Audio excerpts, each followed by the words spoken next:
in the house on Kestrel Hill. There was a grandfather clock that had stood silent for 30 years. No repairman in Denver could bring it back. They said the movement was dead, and so they left it standing there like an expensive piece of decoration, a beautiful corpse in the middle of the great hall. That morning, before the snow had settled on the front steps, a maid named Ruth Fontaine wiped the dust from its walnut casing. She was the daughter of a watchmaker who had been in the ground a long time, and her hands, without being told, made the motion her father had taught her. When she was 8 years old, she opened the back panel. 2 things fell out: an emerald necklace that should have been buried in a grave, and a tarnished brass key stamped with 3 numbers, 314. Ruth didn't know what it opened. She only knew she could put them both in her pocket, and not one soul on this earth would ever know. That necklace was worth 2 years of her mother's care, a mother lying in a room at Ridgeway who could no longer remember her daughter's name. Ruth stood there a long time. Then she carried them both downstairs, found the butler, and gave them back. That was the mistake that nearly killed her, because when Harold Pike saw that key on his desk, the color drained out of his face, and in that very second, the maid who returned what she found became a thief. He didn't shout. In 31 years of serving the Derail family, Harold Pike had never once needed to shout. He simply bent down to where she knelt on the marble floor, in the one hallway where the cameras see everything and hear nothing, and he spoke softly, politely, the way a man reads a dinner menu. "Sign this paper, or your mother is out on the sidewalk that morning. You have a fraud conviction on your record. Who do you think a court is going to believe?" Ruth Fontaine had signed a paper like that once before, when she was 23. She was still paying for it. She looked up and she said no, 3 times. What Harold Pike didn't know was that August Derail had come home ahead of schedule. The man was standing at the top of the stairs, his coat still over his arm, the snow not yet melted from his shoulders, and he had been standing there long enough. In that house there was exactly one rule August Derail had never written down. Under his roof, no one puts a hand on someone weaker than themselves, not because he was a good man. August Derail was not a good man. The city had men who simply stopped existing, and he had never once had to raise his voice. It was because that line was the only thing separating an organization from a pack of thugs. He came down the stairs, and the first thing he said was not in the girl's defense, nor was it a word against the butler who had served his family since before he could walk. He asked one question: "Where is the key?" Behind the door marked 314 on the 3rd floor of that house was a room that had been locked since 1998. Inside were the belongings of a woman who had once been a maid in that very house before she became its mistress. She died there, in silence, on a night when no one called an ambulance, and she left behind a 2-page letter for her 8-year-old son, a letter of which, 30 years later, only the first page was ever read aloud. If you want to know what the second page said, leave a like. Share this story with someone who thinks they already understand the human heart, and subscribe to our channel to walk with us all the way to the end. Before the snow could bury the road leading up to Kestrel Hill, August Derail's black car stopped somewhere else, far from the great house, on the south side of the city, where rows of warehouses stood pressed against the abandoned railroad tracks, and no one passed through unless they had business there. It was the kind of place that had no name on any map. There was only a rolling metal door, a single light bulb hanging from the ceiling, and the smell of machine oil that had soaked into the concrete years ago. Inside, a man named Bishop sat on a folding metal chair. He was around 50, with neatly trimmed salt and pepper hair and a wool coat that was still in good condition. He wasn't tied up. No one was holding him there. The warehouse door remained open by the width of a hand, just enough for him to see the snow falling outside. He could stand and leave whenever he wished, and that was precisely what made him unable to move. Bishop had worked for the Derail organization for 11 years. He managed a minor freight route, nothing important, the sort of assignment given to a man who was dependable, but never exceptional. Over the past 4 months, he had moved $94,000 out through a chain of repair invoices for repairs that had never been made. He had done it carefully, he had done it intelligently, and he had believed no one would notice, because in 11 years, no one had ever noticed him at all. August walked inside and said nothing for a long while. He didn't remove his coat. He pulled a second folding chair from the corner, placed it across from Bishop, about 5 feet away, and sat down. He sat the way a man might sit in a hospital waiting room. His elbows rested on his knees. There was no hurry in him. Bishop began to speak. He spoke quickly, talking about accounting errors, about a new bookkeeper, about how he would reconcile every ledger that week and present a clear explanation. He had been talking for nearly 2 minutes when he realized that August wasn't looking at his face. The man was looking down at his hands. More precisely, he was looking at the gold wedding band worn smooth along its inner edge, the kind of ring a man wore for so long that it seemed to become part of his finger. Bishop fell silent. "How long have you been married?"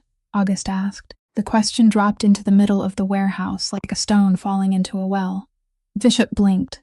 He didn't understand. He had prepared himself for a beating, for shouting, for a name to be called, for anything except that question.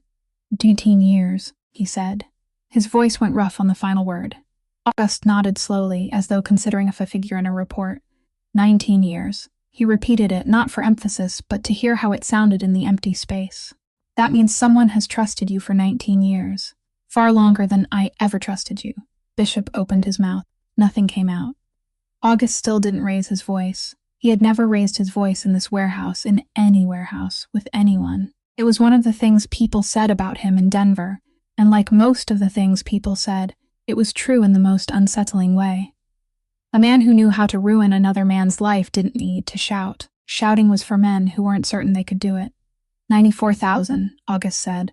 I'm not asking what you spend it on. I don't care. You have 3 days. Bishop nodded too quickly, too many times. 3 days. All right, I'll repay it. I'll repay every dollar. I can sell. Listen until I'm finished. August stood. He brushed an imaginary trace of dust from his sleeve, the exact gesture a man made when his work was done, and his thoughts had already moved on to his next appointment. If the money isn't back after 3 days, I won't come looking for you again. Do you understand? I won't come looking for you. I'll go looking for the man who vouched for you when you came here 11 years ago. He paused for a moment. You remember who signed for you, don't you? The warehouse became so quiet that the faint buzzing of the light bulb overhead could be heard. Bishop remembered. Of course he remembered. It was the man who had sat beside him in a tavern on the night he had nothing left. The man who had written his own name on a sheet of paper and told the organization, "This one is good, I guarantee him." In 11 years, Bishop hadn't thought about that paper even once. Now he could see it more clearly than he could see his own hands. August didn't wait for an answer. He walked toward the door. His steps were steady, neither fast nor slow, the sound of his soles striking the concrete echoing through the building before fading away. He didn't look back. He didn't add another threat, because another threat would have been unnecessary. An excess was a form of weakness. The rolling door came down. Only then, after the sound of the black car's engine had disappeared beyond the railroad tracks, did Bishop collapse forward on the folding chair, bury his head in both hands, and remain that way for a very long time in the darkness. Inside the car, August drew a sheet of paper folded into quarters from the inner pocket of his coat. On it was a copy of Kestrel Hill's household expense ledger from the previous month, and one entry had been reported incorrectly, $11,000, a figure so small it was almost absurd compared with what he had just finished handling. But August Derail wasn't going up the hill because of $11,000. He was going up the hill because he wanted to look directly into Harold Pike's face at the exact moment he asked that question. That same morning, on the other side of the city, Ruth Fontaine stood waiting for the number 12 bus beneath a plastic shelter that had been cracked since the previous winter. Snow blew sideways through the split and settled on her shoulders. The number 12 was the only route running north from Black Ridge, and it didn't go as far as Kestrel Hill, because no one who lived on Kestrel Hill needed to take a bus. It stopped at the foot of the incline, at a station with no bench, and from there to the iron gates of the estate was 1.5 miles of steep road. Ruth had been walking that distance for 4 months, 6 days a week, and she had learned how to place her feet so her shoes wouldn't soak through too early. She had learned that if she stayed close to the left edge, the wind would strike her back instead of her face. She had learned there was one bend where the snow always froze into a thin glaze, and where a person had to set down the heel first. It was knowledge that held no value for anyone else in the world. She carried it with her every morning. The phone in her coat pocket had been dead since the previous afternoon, and she hadn't brought a charger because the charger had broken 3 weeks earlier and she still hadn't bought a new one. And the reason she hadn't bought a new one was so simple, it didn't need to be spoken aloud. But before boarding the bus, she had walked back a little way to Ridgeway. She always stopped at Ridgeway before her shift. It was a 2-story building painted beige, with a parking lot larger than it needed to be, and a sign whose lettering had faded. Inside, the corridors were always too warm. Warm in the way places became when the people inside no longer went outdoors. Ruth signed the visitor's book at the front desk. The woman on duty didn't need to ask whom she had come to see. Room 12B was at the end of the hallway on the left, its door left slightly open. Marla Fontaine sat in the armchair beside the window, wearing the pale pink cardigan Ruth had bought for her at a second-hand store 2 winters earlier, her hair neatly brushed by someone. She was looking outside where the snow was slowly covering the empty parking lot. Ruth tapped gently on the doorframe. Marla turned and smiled, a real smile, warm and entirely without pretense. "Oh," she said. "Come in." Dear Ruth stepped aside and sat in the small chair across from her. She placed her bag on the floor. "Were you able to eat this morning, Mom?" "The nurse just brought me porridge. Oatmeal." Marla spoke with the pleased expression of someone telling an interesting story to a courteous visitor. "Have you eaten?" "You're much too thin, I already ate," Ruth said. She hadn't. She sat there for 15 minutes. Marla told her about the bird that had perched on the windowsill the day before. She told the story twice, and both times Ruth listened all the way through, as though hearing it for the first time. Near the end, Marla looked at Ruth for a long while, with the expression of someone trying to remember something very far away, and then she said, "You're such a good girl. Who do you usually come here with?" Ruth smiled. "I come by myself, is that so? Be careful then. It's very slippery outside." People told Ruth she should prepare herself. They said it gently, with the best of intentions, as though the heart were something a person could fold neatly into a suitcase before a long journey. The truth was, there was nothing to prepare for. Her mother wasn't going anywhere. She was still there, still breathing, still smiling, still kind to everyone who came through that door. And she was kind to her daughter in exactly the same way she was kind to the mail carrier. That was the part no one could prepare for. Ruth stood, adjusted the blanket over her mother's knees, and walked to the door. At the threshold, she paused for a second, as she did every morning. Then she left. She didn't cry, not because she was strong, but because she could no longer remember how crying was done. There had been an evening 8 years earlier, when she was 19, and her father had just died in a room that smelled of disinfectant exactly like this one, and the only person who needed to be told was her mother, 300 miles away, waiting beside a landline telephone. Ruth had been the one who had to make that call. She had to keep her voice clear, slow and steady, because if it broke, her mother wouldn't understand what she was saying, and the news would have to be spoken a second time. Ruth hadn't allowed that to happen. She had held her there for 4 minutes, and on the other end of the line, her mother had cried. Ruth had stood there holding the receiver, listening to her mother cry, and waiting until she was finished. From that day forward, something inside Ruth had closed and never opened again. She stepped into the Ridgeway parking lot, pulled up her collar, and walked to the stop for the number 12 bus. The bus arrived on time. She took a seat by the window, watched the city drift past, and thought of nothing at all, because today was only a Tuesday, and up on the hill there were floors that needed mopping, dust that needed wiping away, and a walnut grandfather clock that had stood silent for 30 years without anyone touching it.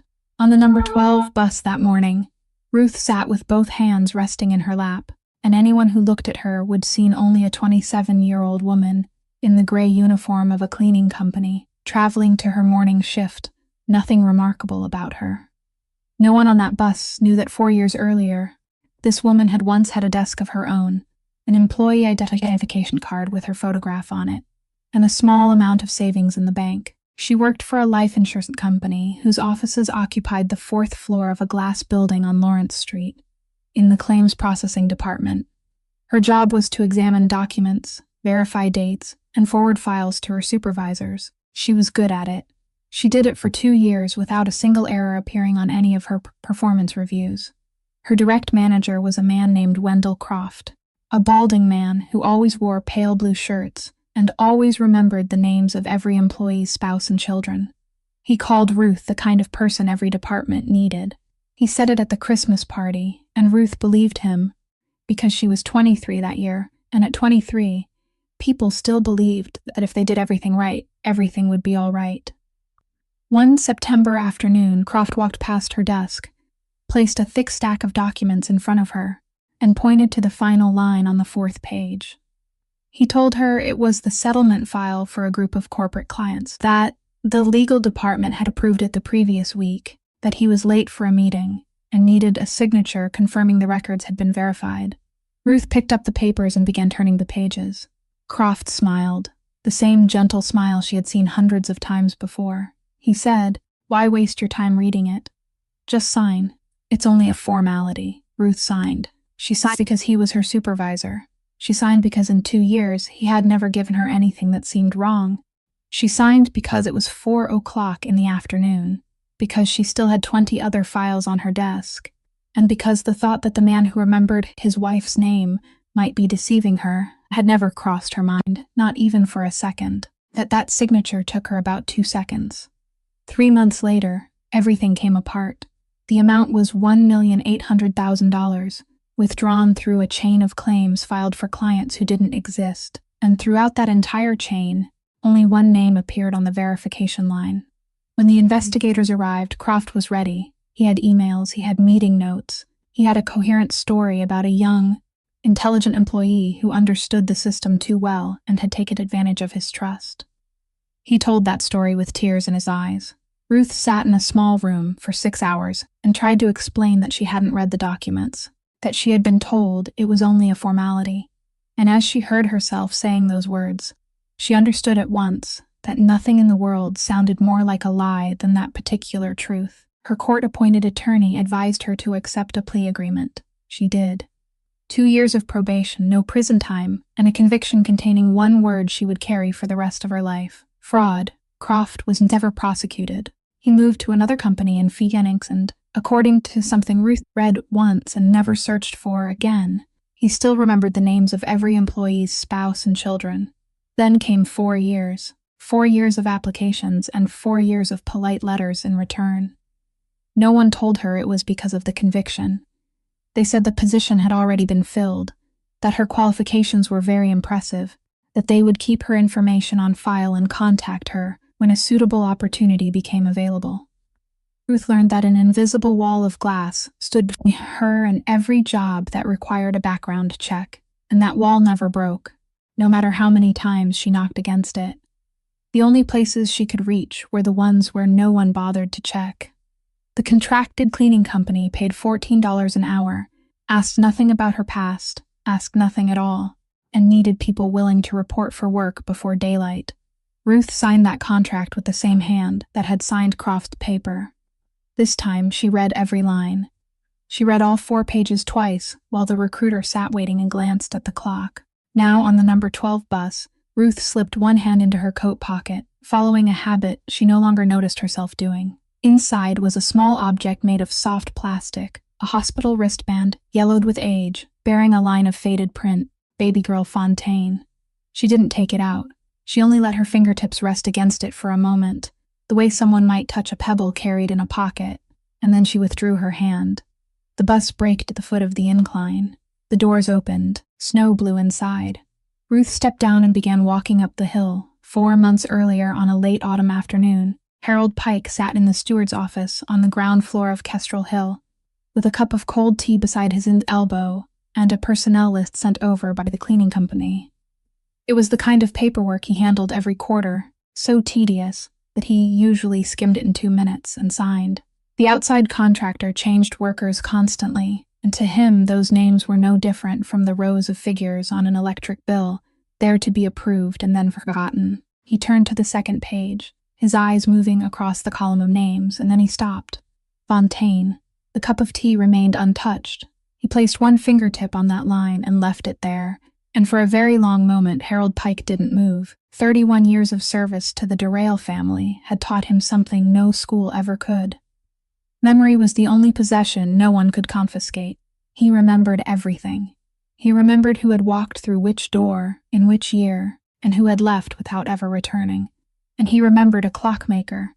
The man drove a small brown van, always removed his shoes before stepping onto the rugs even though no one asked him to, and always carried a wooden tool case with a handle worn smooth by years of use.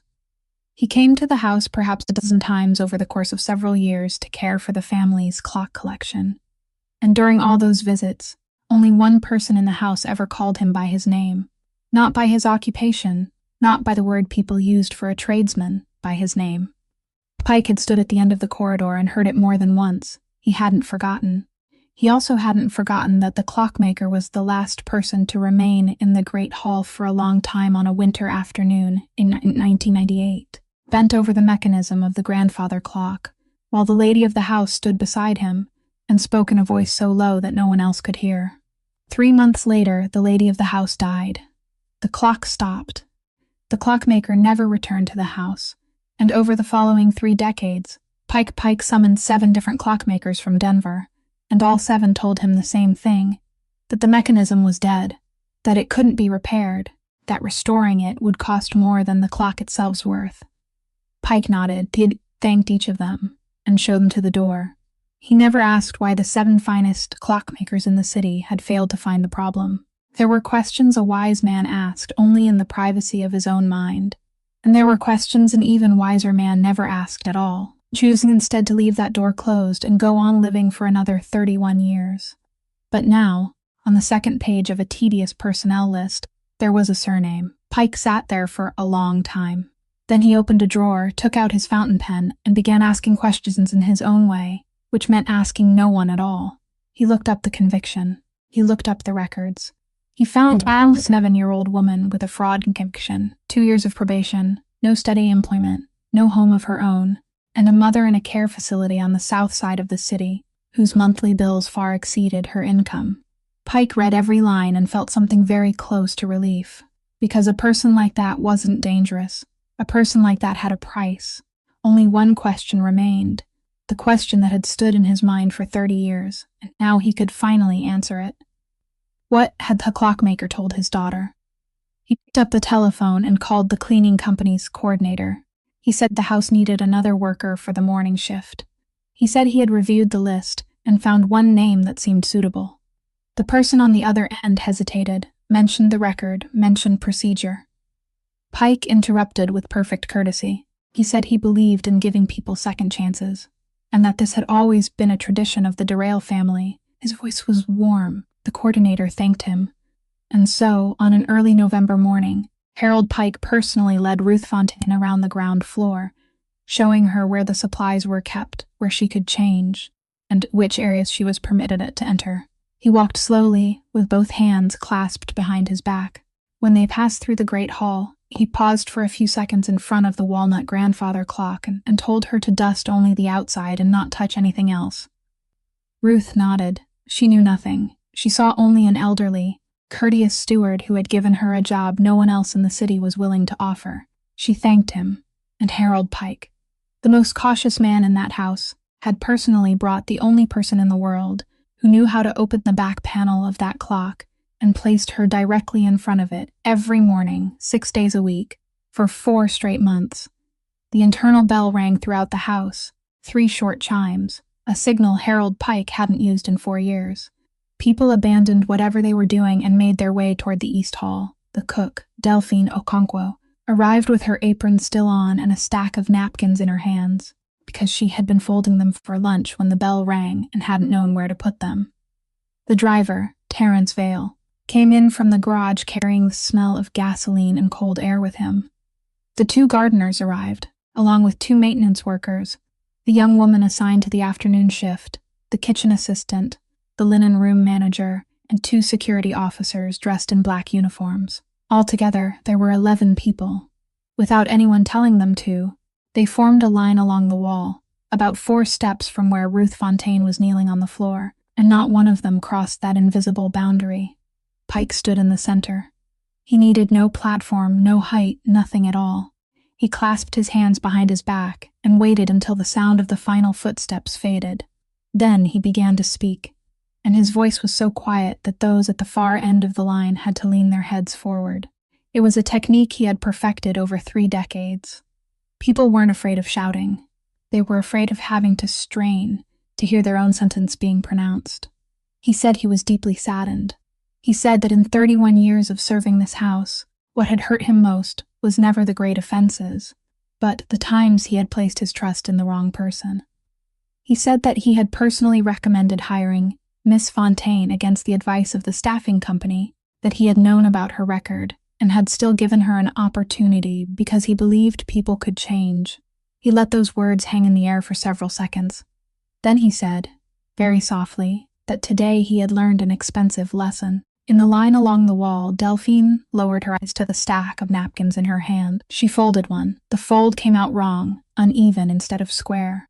She opened it and folded it again. It was still wrong. She opened it once more, her hands perfectly steady, and folded it a third time, and the third attempt was wrong as well.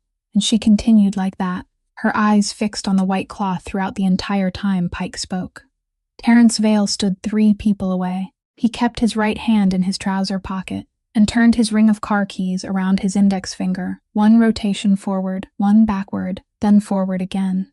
The keys made a faint clicking sound each time they changed direction. He stared toward the western window, where snow was falling across the white lawn, and he didn't turn his head even once. The linen room manager looked down at her shoes. The young woman from the afternoon shift stood with her arms folded, one thumb rubbing again and again over the opposite elbow. One of the security officers, a young man, opened his mouth as though he meant to say something, and the man beside him lightly touched his elbow, and he closed it again. 11 people. Not one of them asked Ruth Fontaine a single question. No one asked where she had found it. No one asked why someone intending to steal would walk directly into the steward's office and place the object on his desk. That question lay there on the stone floor between all of them, and it was so heavy that no one dared bend down and pick it up. Pike took out his phone. He did it slowly, giving everyone time to see. He pressed 3 numbers and raised it to his ear. He gave the name of the house, gave the address, and said there had been a theft of property and that the suspect had been caught at the scene. Then he paused, smiled, and told the person on the line that he was sorry, that perhaps he needed to verify one small detail, and that he would call back in a few minutes. He ended the call. He slipped the phone into his pocket, and he turned toward Ruth with the expression of a man who had just done something kind that no one had required of him. He placed the sheet of paper on the marble floor directly in front of her knees. Then he removed the fountain pen from his breast pocket. It was a black Mont Blanc with a silver cap, so old that the finish where his fingers held it had worn into a pale oval mark. He removed the cap with 2 fingers, a gesture the entire household had witnessed thousands of times over 31 years. Every time he signed an invoice, a payroll sheet, or a letter of recommendation, he set the pen beside the paper. Ruth looked at the page. She didn't reach for it. No, she said. Pike nodded as though he had expected that answer. He stepped half a pace closer and bent down, and his voice dropped another level, to the register reserved for only 1 person. He said he understood that he respected principles. Then he mentioned Ridgeway. He mentioned room 12B. He mentioned that the facility had very clear rules regarding late payments, and that he happened to know their executive director, and that matters like this were sometimes handled very quickly, in a single morning. Ruth looked down at her hands. No, she said a second time. Along the wall came the sound of a napkin being unfolded. Pike straightened. His expression didn't change, but something in the air did, the way pressure changes before a storm. He said he hadn't wanted to say this in front of everyone. Then he said it. He spoke of the conviction. He spoke of the 2 words in her record. He said that when the police arrived, they would search her name in the system before they asked her a single question, and that he had lived long enough to know how that would end. He spoke the final sentence almost gently. Who do you think the court will believe? The East Hall was so quiet that the sound of snow touching the glass could be heard. Ruth lifted her head. It was the first time that morning she had looked directly into his face. You can take my job, she said. Her voice wasn't loud, it was simply clear. You can take away the place where I sleep, but only I can sign my name. A napkin fell to the floor along the wall. No one picked it up. Harold Pike looked at her for a long time, and then, for the first time in 31 years, something appeared on his face that no one in that house had ever seen before, and it wasn't anger. It was naked contempt, no longer wrapped in any layer of courtesy. He picked the Mont Blanc up from the floor. Who do you think you are? He said. You clean the toilets in this house. The line of people along the wall dissolved in less than a minute. No one said a word as they left. Delphine bent down, picked up the fallen napkin, tucked it into the middle of the stack, and carried them all back to the kitchen. Terence took his hand out of his trouser pocket, and the clicking of the keys stopped, and he walked toward the garage without looking at anyone. The two security officers returned to their positions at the front entrance. Within 60 seconds, the East Hall was once again exactly as it was every morning, a vast expanse of marble, bright and cold, with milky white light pouring in through the 10-foot wall of glass, while outside the snow continued to fall, steadily and without concern. 3 people remained. Ruth was still in the same place. At some point she had risen to her feet, and now she stood with both arms hanging at her sides, her uniform soaked from her shoulders to her waist, and she realized she was trembling, though she couldn't say whether it was from the cold or from something else. Pike stood several steps away, still holding the fountain pen, its cap still off. The contempt had vanished from his face. Nothing remained at all. His expression was empty in the way of a man who had just discovered that the floor beneath his feet wasn't truly a floor. Auguste Derail walked to the low table against the wall and placed his coat upon it. He did so slowly, folding it once and setting it down neatly, as though nothing at all were happening inside this house. Then he picked up the necklace. He didn't examine it for long.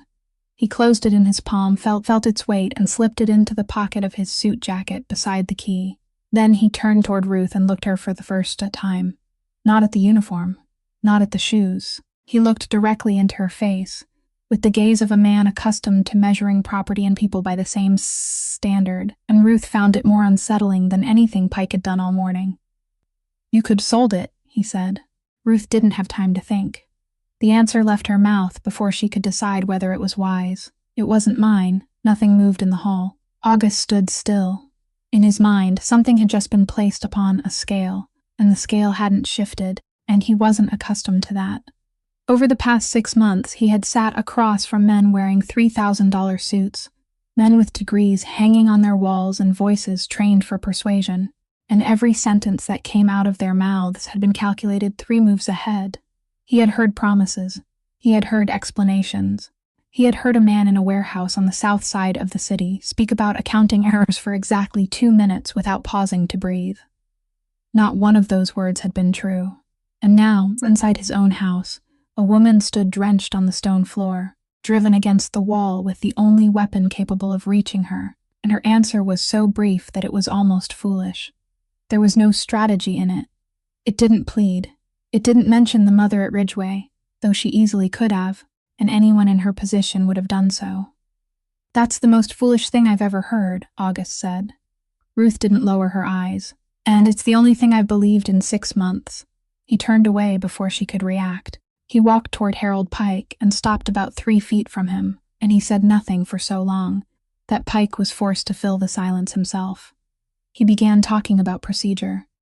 He said he had merely been fulfilling his duty to protect the family's property, that anyone in his position would have acted the same way, that if there had been any misunderstanding, he would personally resolve it before the day was over. He had spoken perhaps 4 sentences when he realized Auguste Derail wasn't looking at his face. The man was looking down at the fountain pen in his hand. "Put it away," Auguste said. Pike replaced the cap. The sound of metal fitting against metal echoed through the empty hall, small, dry, and unmistakably clear. Then he slipped it into his breast pocket and to the place where it had rested for 31 years. Auguste turned toward Ruth. "Come with me," he said. "You stay here." 2 days later, Ruth returned to Ridgeway. She still hadn't been dismissed, nor had she been called back to work, and during those 2 days, no one from Kestrel Hill had contacted her. She slept in the basement of the Black Ridge boarding house, ate with the money remaining in her wallet, and tried not to think about the fact that today was the 12th of the month and Ridgeway would send a payment notice at the end of the week. That afternoon, the sky brightened a little. The snow had stopped falling but hadn't begun to melt, and the Ridgeway parking lot was a field of white, broken only by a few tire tracks. Ruth sat with her mother for about 20 minutes. Marla told her about the bird that had perched on the windowsill. Ruth listened to the entire story. Then she adjusted the blanket over her mother's knees, said she had to leave, and walked out. She pushed through the glass doors into the parking lot pulled up her collar, and started toward the bus stop at the corner. A gray sedan was parked in the second row, its engine still running, white exhaust rising from the tailpipe. One of the doors opened as she passed. 2 men stepped out. The first was tall and broad, wearing a black coat and no hat despite the cold. The second was smaller and moved around behind her. Neither man said anything. That was the first thing Ruth noticed, and it sent a colder chill down her spine than any words could have done. The larger man stepped in front of her and said in an ordinary, almost courteous voice that Mr. Pike wanted to speak with her, that it would take only 15 minutes, and that afterward the car would bring her wherever she needed to go. Ruth said no. She said she would take the bus. She stepped to the right to go around him. The man reached out and seized her wrist. He didn't jerk her violently. He simply held on and began walking, and Ruth was dragged 2 steps toward the sedan before her feet found purchase in the snow. The second man had already opened the rear door. Ruth dug in her heels. Her hand was numb with cold inside the fabric of his coat. She heard her shoes scraping across the thin layer of snow, and she heard the sound of her own breathing, and the broad white parking lot around her was completely deserted. Not another person anywhere, not a single window open, and in one sharp, unmistakable second, she understood that here, at this hour, there was no one to call. Then an engine roared at the far end of the lot. A black car came racing in through the exit, far too fast for a parking lot, its front tires sliding over the snow before catching again, and it didn't brake. It cut diagonally across 3 empty rows and drove straight into the space between the sedan and the people beside it. The large man released Ruth's wrist. He had to, because the black car was bearing down on the exact place where he stood. It stopped less than 3 feet from him, blocking the front of the sedan and sealing off its escape completely. Snow sprayed from both sides of the tires before settling back to the ground.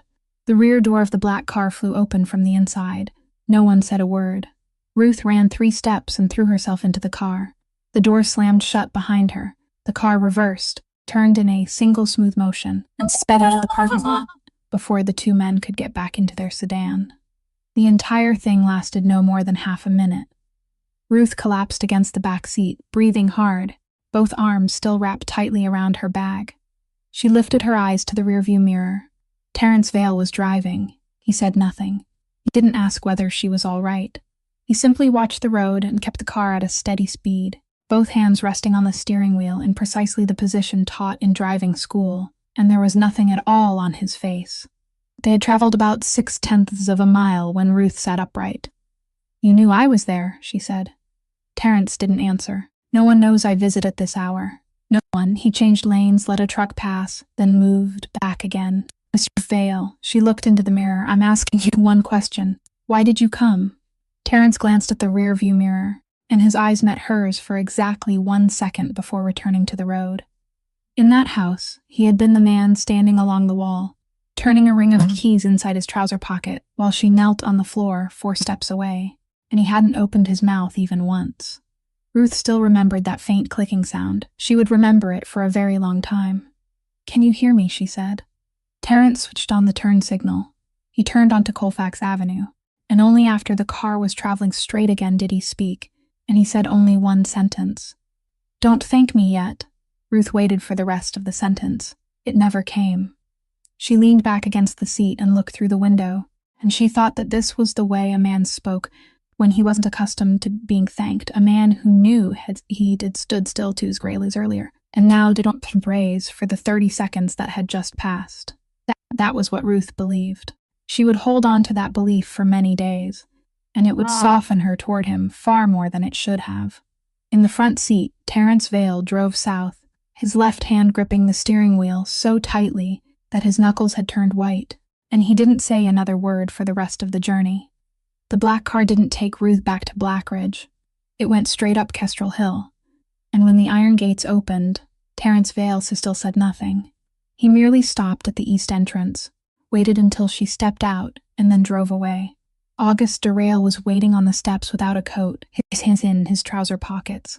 He looked her over once, saw that she was unharmed, and didn't ask a single question about what had just happened in the parking lot. He only said, "Come with me," and turned back inside. They crossed the great hall, passed the silent grandfather clock against the wall, and climbed the stairs. The second floor held guest rooms, offices, and the library.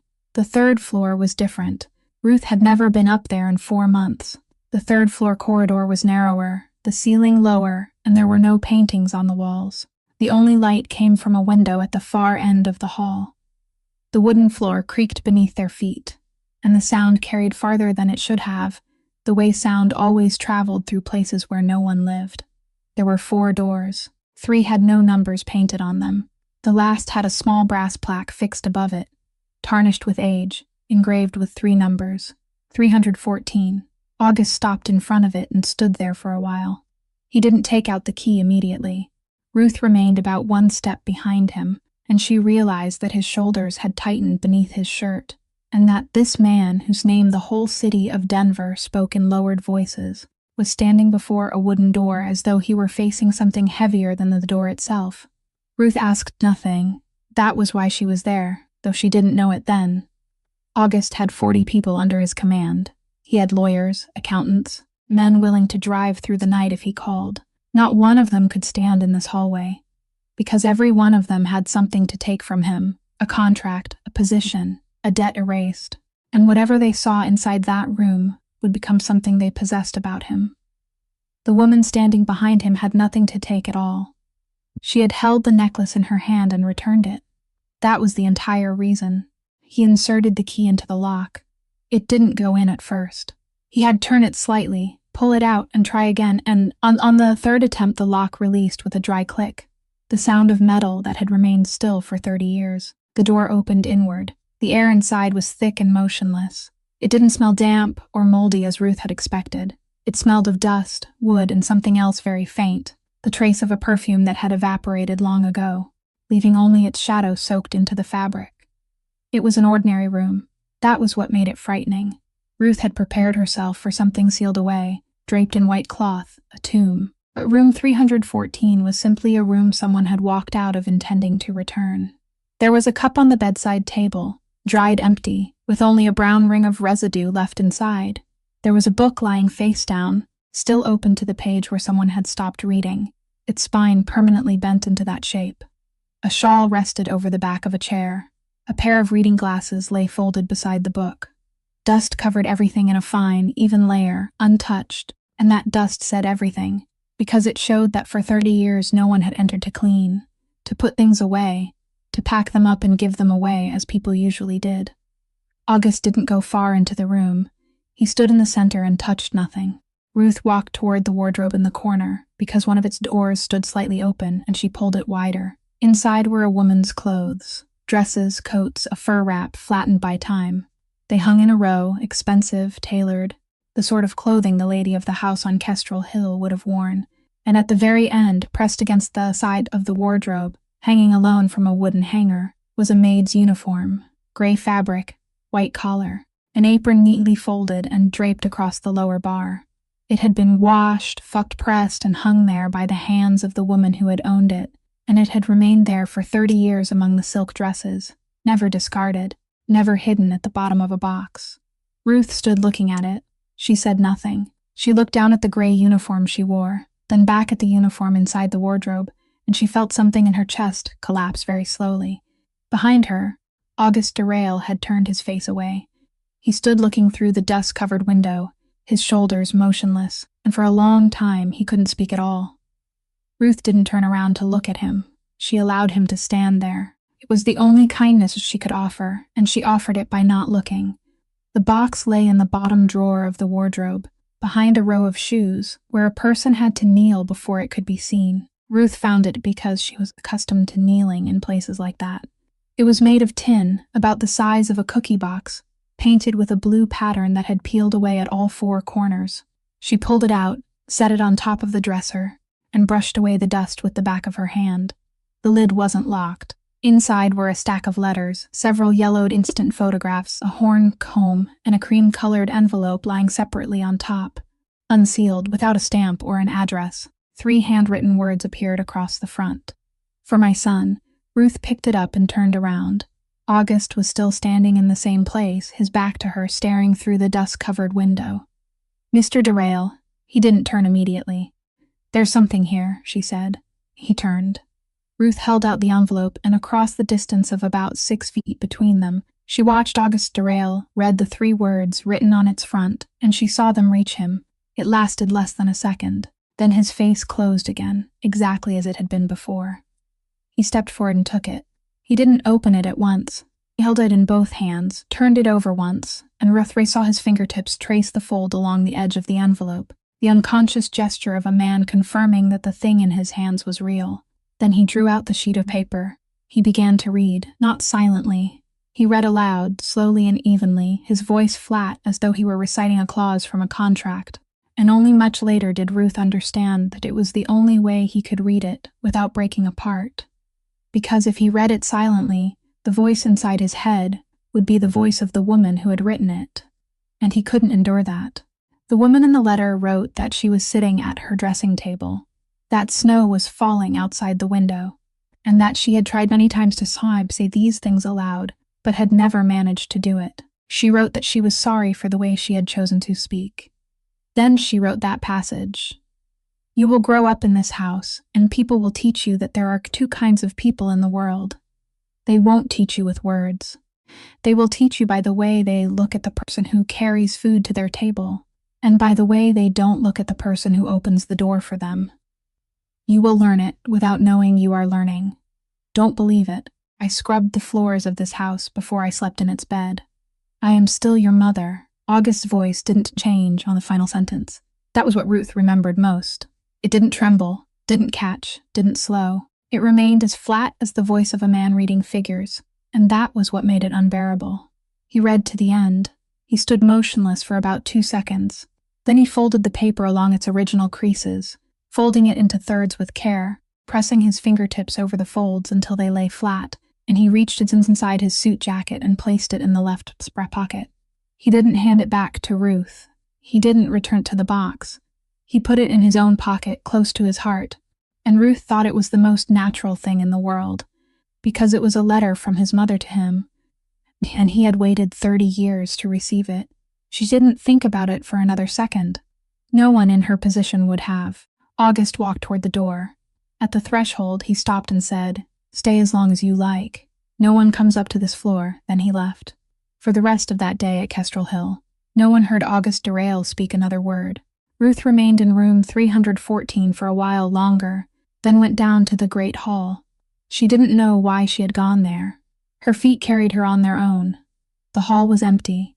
The afternoon light had turned golden across the stone floor, and the grandfather clock stood against the wall as it had stood for 30 years, a head taller than she was, built from dark walnut, its brass face aged to the color of honey. Ruth stood looking at it. Then she did the one thing she hadn't done in 4 months, because Harold Pike had told her not to touch it. She walked around behind it. The back of the clock was a plain wooden panel no one ever saw, the part that hadn't been carefully varnished, because it rested against the wall. Ruth reached out and wiped away the thick layer of dust from the lower right corner. There were letters there, not written, carved into the wood with the point of a small knife, about 1/2 millimeter deep, in the neat hand of someone accustomed to working with tiny things. She had seen that handwriting on hundreds of warranty slips in her father's shop. The first line was his name. Ruth knelt down.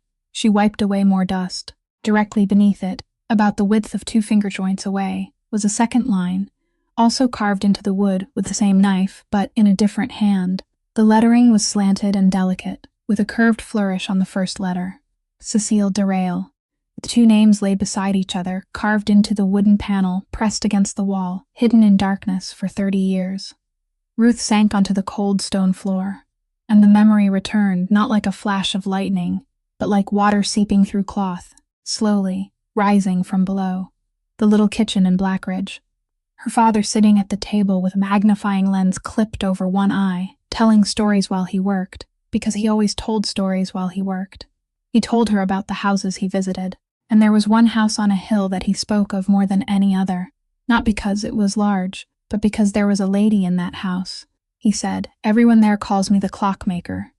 She is the only one who calls me by my name." Ruth had been 8 years old then.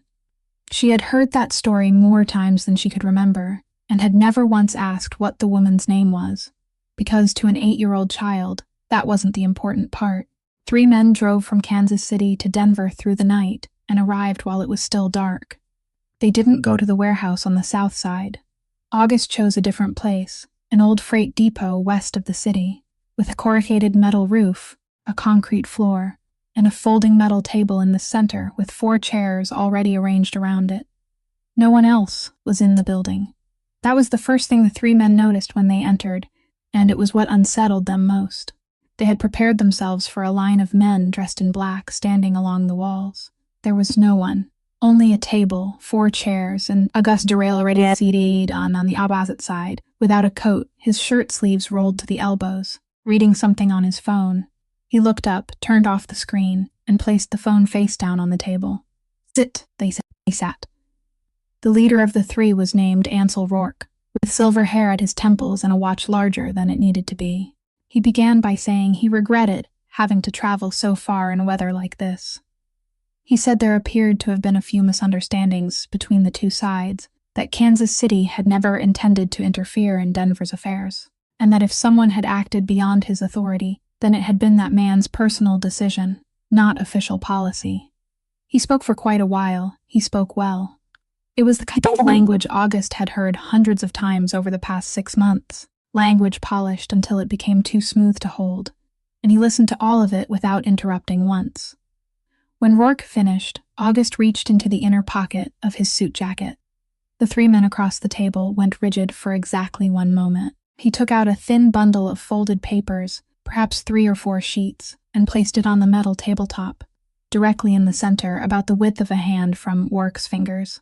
He didn't open it. He rested 2 fingers on top and left them there. In here, August had said, are the names of the 4 people who vouched for you when you entered the organization. All 4 are still alive. 3 have retired. 1 hasn't. Rourke didn't move. In here is the name of the bank holding your money. Not the bank you declared. The other one. No one touched the table. And in here is the name of the man in Kansas City, who promised that if things went wrong in Denver, he would stand behind you. August looked directly at Rourke for the first time since the man sat down. Would you like to know what he said to me about you this week? No one answered. No one was allowed to answer, because there was no answer to that question that wouldn't make everything worse. The only sound in the warehouse was the soft groaning of the metal roof as the wind moved across it. The man seated to Rourke's left swallowed, and the sound was so clear that even he flushed with embarrassment. August picked up the bundle of papers. He folded it in half slowly, pressed the crease flat with his thumb, then reached inside his suit jacket and returned it to his pocket. The same pocket where he had placed another sheet of paper the day before, and that paper was still there, close to his chest, folded into thirds along its old creases. No one in the world knew that. I don't need to open it, he said. You only need to know that I have it. He stood. He didn't finish speaking, didn't give them a deadline, didn't offer any kind of arrangement, and that was what kept the 3 men seated. Because a man who gave a deadline was a man who wanted something, and a man who wanted something could be bargained with. A man who offered nothing had already made his decision. August walked toward the door. Rourke spoke behind him, his voice no longer polished. Derail. What do you want? August stopped at the door, one hand already resting on the push bar. He didn't turn around. I want you to think about that, he said. All the way home, the door opened. The white light of the snowy morning poured into the warehouse, cutting a long rectangle across the concrete floor. Then the door closed, and the rectangle disappeared. The 3 men remained seated around the folding metal table, and not one of them reached for the 4th chair that no one had occupied. The question Auguste Derail carried back from the warehouse on the west side wasn't what Kansas City wanted. The question was how the 3 men from another city had known exactly where he would be on a particular morning. He had changed his schedule 6 times in 2 months. He had never spoken that schedule aloud to anyone. It existed in his head, and it existed in the hands of one other person, because a man who didn't drive his own car always had someone who knew where he was going before he arrived. August summoned Terence Vale to the 2nd floor library that evening. Ruth was in the room because August had told her to stay. He didn't explain why. Terence entered still wearing his driver's coat, and he didn't sit even when invited. He stood in the middle of the room with both arms hanging at his sides and looked straight ahead. August didn't circle around the question. He placed a sheet of paper on the desk, a printed call record, and pointed to a number that appeared 17 times over 6 weeks. "Explain this," he said. Ruth looked at Terrence. She waited for him to deny it. She waited for him to say it was his cousin's number, that there had been some mistake, that he would check the records. That was what anyone would have said. Terrence Vale said nothing for 3 seconds. Then he said, "It was me." The air in the library seemed to stop. "I drove for Kansas City for 9 years before I came here," Terrence said. "You hired me in 2018. My record says vehicle theft. That record is true, but it isn't the whole truth. They left that part on paper. They kept the rest." He said it in the voice of a man reciting his own home address. "They kept it for 9 years. Then they called in September." Ruth stood against the bookshelves and felt the floor tilt beneath her feet. She thought of the parking lot. She thought of the snow spraying from both sides of the tires, of the door flying open, of the 30 seconds in her life she had replayed in her mind countless times over the past 2 days, each time feeling a little warmer. "You," she said. Her voice barely came out. "You knew I was at Ridgeway." Terrence turned toward her. It was the first time he had looked directly into her face since that day in the East Hall. "I knew," he said. "They told me." Ruth didn't understand at once. It took several seconds for the pieces to come together. "Pike's men were going to pick you up in the parking lot at 4 o'clock in the afternoon. I was ordered to be there before 4, he continued in the same steady voice, making no attempt to defend himself, and it was that steadiness that made it unbearable. "Kansas City didn't want you getting into Pike's car. They needed you outside. They needed you still able to talk." August sat perfectly still behind the desk. He hadn't spoken a word since his first question. "So you saved me," Ruth said, "because someone told you to save me." "Yes." "You didn't come for me." Terrence didn't answer immediately. Ruth felt anger rising in her throat, and it wasn't the anger of being deceived. It was something much worse, the anger of someone who had just had something taken away that she'd carefully kept. Those 30 seconds had been the only kindness that had happened to her in 4 months. She had carried them with her. She had slept with them in the Blackridge basement. "You stood along the wall that day," she said. "You stood 4 steps away from me. You turned your keys in your pocket. I heard them. I heard them from beginning to end." Terrence nodded once. "I know," he said. "Then 2 days later, you drove across 3 rows of cars to pull me out. Which one was you?" Terrence Vale stood there for a long time. Outside the library window, snow had begun falling again, and the light from the room made each flake glow before it vanished as it dropped beyond the illuminated space. "You're asking whether I regret it," he said. "I didn't ask that. You were going to." He looked down at his hands, then raised his eyes. "I saved you because someone ordered me to save you. That is the truth. I sat there for 3:40. I had my orders. I knew what was going to happen, and I sat there waiting for it to happen. That is also the truth." He paused. "But when I saw that man grab your wrist and drag you 2 steps, I didn't think about any order. I didn't think about Kansas City. I didn't think about anything. I just stepped on the gas." He looked directly at her. "You can decide for yourself which one to believe." No one spoke. Ruth had wanted an answer, and she realized he had just given her 2, and both were true, and neither erased the other. It was the worst thing he could have done to her. Had he lied, she could have hated him and walked out of the room. Behind the desk, August Derail finally spoke. He didn't ask Terrence what he had sold. He asked something else. "How much did they pay you?" Terrence turned back toward him. "Not $1, he said. "They didn't pay me with money.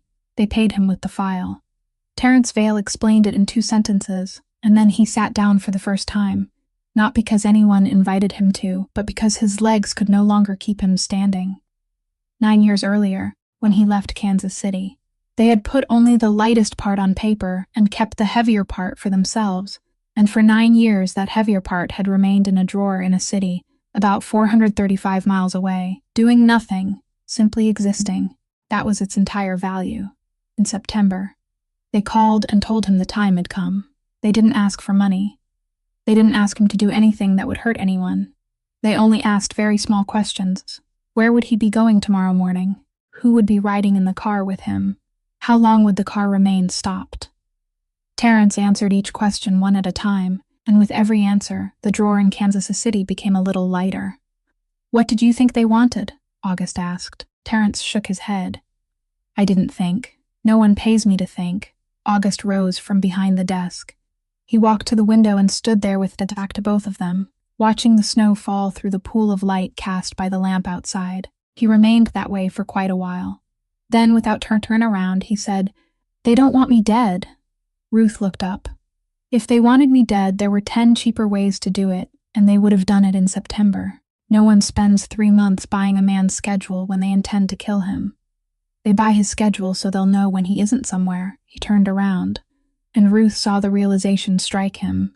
She saw it assemble behind his eyes, piece by piece, very quickly. Pike. Terrence didn't understand. Ruth didn't yet either. August walked back to the desk, pulled the printed call record toward him, and began to speak. He didn't speak quickly, he spoke clearly. The way a man speaks when he needs to hear the words aloud so he can test whether they will stand. For the past 6 weeks, Kansas City has known where I was every morning. For the past 6 weeks, they haven't touched me once. So what did they use that information for? He tapped one finger against the paper. They used it to know when I wasn't in this house. He raised his eyes to Ruth. Do you know how many days I've spent at Kestrel Hill during the past 4 months? 11 days. Ruth felt cold move down her spine, though she didn't yet know why.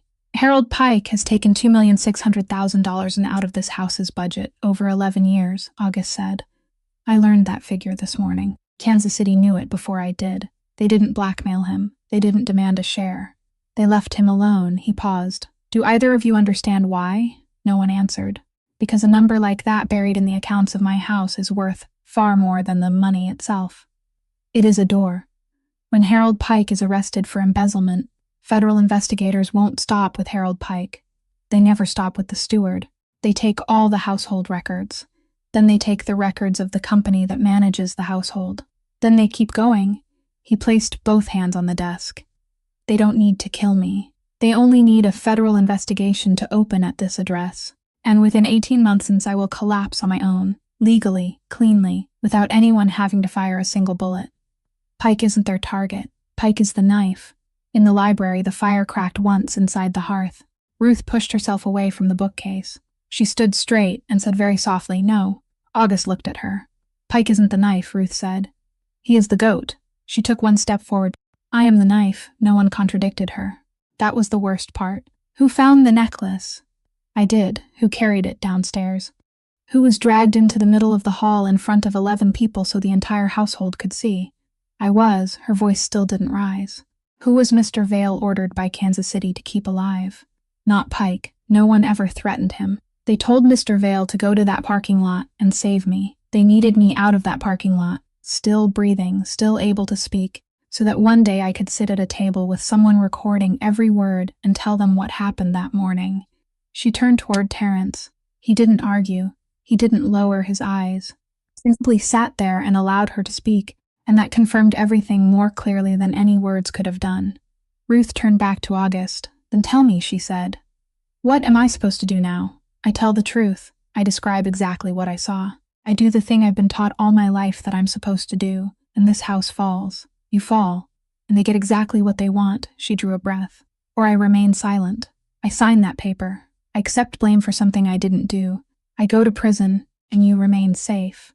She looked directly into his face, the most powerful man in Denver standing about 6.5 feet away from her in his own library. "They have already built 2 doors for me. Both of them lead down." She spoke the final sentence more slowly than the others. "This is the second time in my life someone has placed a sheet of paper in front of me and told me I have a choice." Terrence Vale had left the library at some point without Ruth noticing. August hadn't stopped him, nor had he sent anyone after him.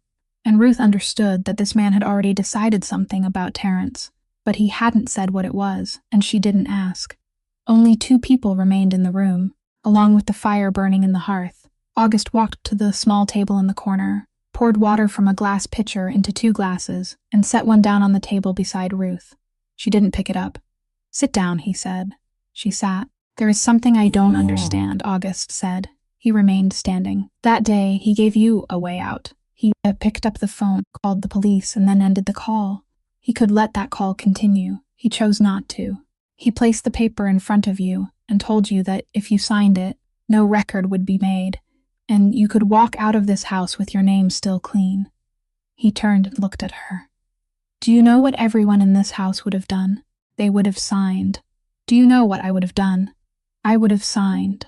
I would have signed it and gone home, and 3 weeks later, I would have come back and taken everything from him in my own way.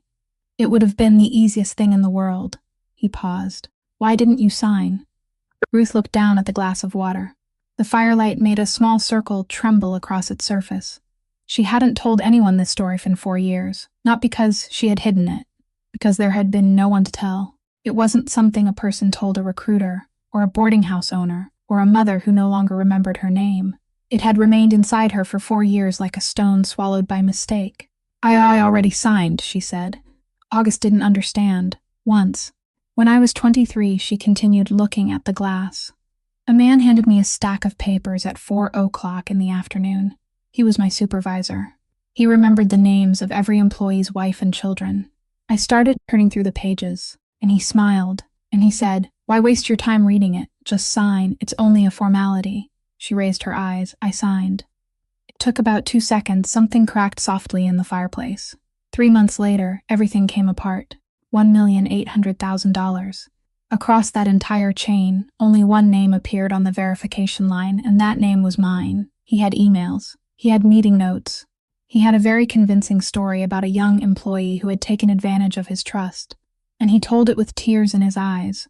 Ruth said all of it in a flat voice, without emphasizing any part, the way someone might recite an address they had moved away from long ago. I sat in a room for 6 hours trying to explain that I hadn't read it, because I had been told it was only a formality. Try saying that sentence aloud. Try listening to what it sounds like. She picked up the glass but didn't drink, only held it. 2 years of probation. There is one word on my record. For 4 years I have applied for jobs, and people have sent me very polite letters in return. No one says that word aloud. They don't need to. It stands between me and everything, and it isn't going anywhere, and it will still be there when I am 60. She set the glass down. You asked why I didn't sign Mr. Pike's paper. She looked directly at him. Because I know the price. There was no sound in the library except the fire. August Derail stood there without speaking, and Ruth watched him remain silent, and there was something in that silence that unsettled her more than anything he could have said. It was the silence of a man calculating. You will stay here, he said at last.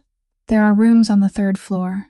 The kitchen will prepare food. I have an attorney on Wingcoop Street. He will come tomorrow morning, and you won't have to pay anything. Don't go back to Blackridge and don't visit Ridgeway alone again. I'll have someone drive you. Ruth sat perfectly still. Then she stood. You give me food, she said. You give me a place to sleep. You give me a lawyer. You give me someone to drive me to see my mother. She named each thing separately slowly, as though counting. Do you know what you're doing? August didn't answer. You're turning me into one of your people. She looked at him. Exactly the way you do with everyone else. Mr. Vale has a file in Kansas City, and he has lived with it for 9 years. Mr. Pike has 31 years inside this house, and he has nothing else beyond it. The man sitting in your warehouse on the south side, try asking him whether he feels as though he was ever given a choice.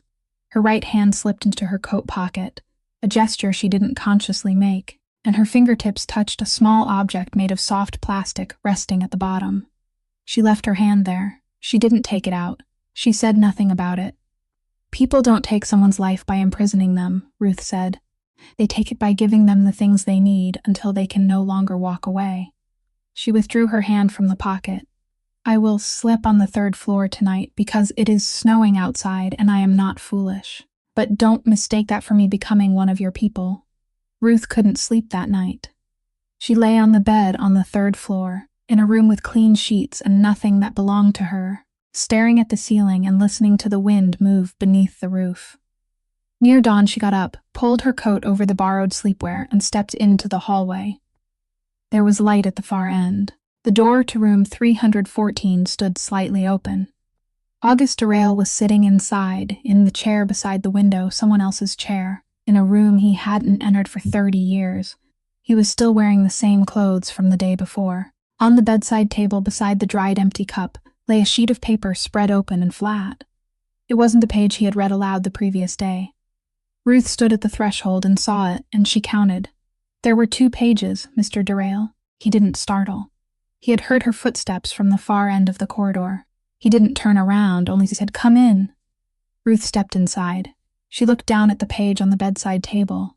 The handwriting was slanted and delicate, with a curved flourish on the first letter, the same hand that had carved a name into the back of the wooden panel pressed against the wall. "This," she said. "This was there yesterday. It has been there for 30 years, August said. He read one page to me. He didn't deny it. He reached out and pushed the paper toward her across the table. "Read it." Ruth picked it up. The paper was so thin that the lamplight passed through it. The writing on this page was faster than on the other one, the lines slanting downward at the ends, as though the woman had been writing within a span of time she knew was running out. "Your father knows I intend to leave. I finished preparing the papers last month. I hid them somewhere, only I know, and I told the attorney that I want nothing from this house, that I ask for only one thing. I intend to take you with me." Ruth looked up. August wasn't looking at her. She continued reading. "If anything happens to me, don't go looking for the person who carried it out. The person who carries it out is only an employee, and employees can always be replaced. Find the person who paid." The room fell silent. Ruth read the final line once more, and she felt it fall inside her like a stone sinking through deep water, slowly, taking a long time to reach the bottom. "The person who paid," she said. August continued looking toward the window. Dawn hadn't arrived yet. The glass reflected only the room and the two people inside it. "My father died 12 years ago," he said, "at St. Joseph Hospital. 40 people attended the funeral. He left me 3 transportation companies, 2 port warehouses, and this house." His voice remained flat. Ruth had heard that flatness once before, in this very room, and now she understood what it was. "I spent 12 years expanding what he left behind. I was better than he was. I made it 4 times larger. Every contract I signed over those 12 years was signed on top of what he built." He paused. "Do you understand what I am telling you?" Ruth understood. "Mr. Pike," she said. "Harold Pike was 30 years old in 1998, August said. He was the steward. He had nothing. He had no reason to do it, no money to conceal it, and no authority to keep this room locked for 30 years without anyone asking a single question. He turned his head for the first time. Who do you think ordered a 30-year-old steward not to call anyone that night?" Ruth placed the paper back on the table. Her hand was trembling slightly, and she no longer wanted to hold it. "You knew this yesterday," she said. Silence. "You read it then. You read the first page aloud to me, then folded both the pages and put them in your pocket. I stood 6 feet away from you and didn't count them. I thought it was a letter from your mother." She looked at him. "Then you went downstairs, sat in the library with Mr. Vale, sat in the warehouse on the west side with 3 men from Kansas City, a bundle of papers on the table, and said that sentence to them. You did all of those things." She stopped. "With this in your pocket," August Derail didn't answer. He sat in his mother's chair, inside room 314, while outside the window the sky began to turn gray. Ruth thought of every sentence he had spoken over the past 2 days and watched them change shape before her eyes, one after another, the way a pane of glass reveals a crack only when it is turned toward the light. What he had said to Terrence, the question he had asked Terrence about how much they had paid him, what he had said in the library, that people never stopped with a steward. He had known. Through all of it, this man had known that the empire he had spent 12 years building rested upon a foundation, and that someone had paid for that foundation, and that man had been dead for 12 years, beyond the reach of everything August Derail possessed. There was no warehouse where he could summon him. There was no bundle of papers he could place on the table before him. Ruth looked at August and understood the final thing, the worst thing. "You weren't hiding it from me," she said softly. "You were hiding it from yourself."